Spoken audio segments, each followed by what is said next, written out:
In July of 1518, a woman named Frau Trophea stepped outside her house in Strasbourg and started dancing.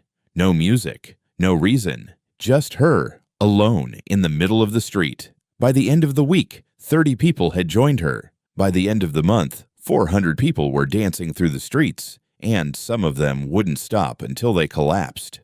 Until they died. You've probably heard some version of this before. Ergot mold, mass hysteria, the usual thumbnail explanation, but almost everything you've heard is the surface version. Today, we're going underneath that, into the actual chronicles and the historians who spent years digging through Strasbourg's archives, because the real story is stranger than the summary. First, this wasn't the first time this happened. Strasbourg gets all the attention because it's the best documented, but it was at least the 10th event of its kind since 1374, 144 years earlier. A whole string of dancing contagions clustered along the Rhine and Moselle rivers, resurfacing generation after generation in the same stretch of Europe.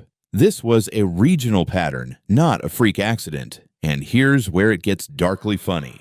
The city council didn't panic blindly. They called in the doctors. The doctors said the dancers were suffering from overheated blood, a completely mainstream diagnosis at the time, and concluded the cure was to dance the fever out. So the city built actual wooden stages in the horse market and grain market, converted guild halls into dance floors, and hired musicians to keep the rhythm going around the clock. This was a full civic project, built on the best medical advice available, and it accelerated a fatal event instead of stopping one. One detail almost got lost to time completely. A 17th century jurist quoted a poem about the plague from a manuscript that today no longer exists. The original is gone. What survives is a quote of a quote, describing hundreds of people dancing day and night, some refusing food, until, in its words, the sickness left them. Now, the man who actually investigated this, 8 years later, was Paracelsus, one of the most famous physicians of the era. His conclusion was, not great. He decided Frau Trophea had faked the whole thing to embarrass her husband, and that other women copied her out of what he called lewd and impertinent thoughts. He even built a whole classification system around it. It's a wild document, and it tells you more about 16th century attitudes toward women than about what actually happened on those streets. The council eventually banned public dancing, but the ban had a loophole. Weddings could still have dancing, as long as it was string instruments only. The city's own chancellor, who also wrote the famous satire, The Ship of Fools, specifically warned people not to use tambourines or drums. Somebody in that government genuinely believed the drums themselves were spreading it. Then there's the cure. The worst afflicted dancers were loaded onto wagons for a 3-day journey to a shrine of St. Vitus, where priests gave them red shoes painted with crosses in consecrated oil, sprinkled with holy water, surrounded by incense and Latin prayers. And it worked, or at least the dancing stopped. So what actually caused this? You've probably heard the ergot theory, a hallucinogenic mold on damp rye. But ergot restricts blood flow to your extremities and causes gangrene.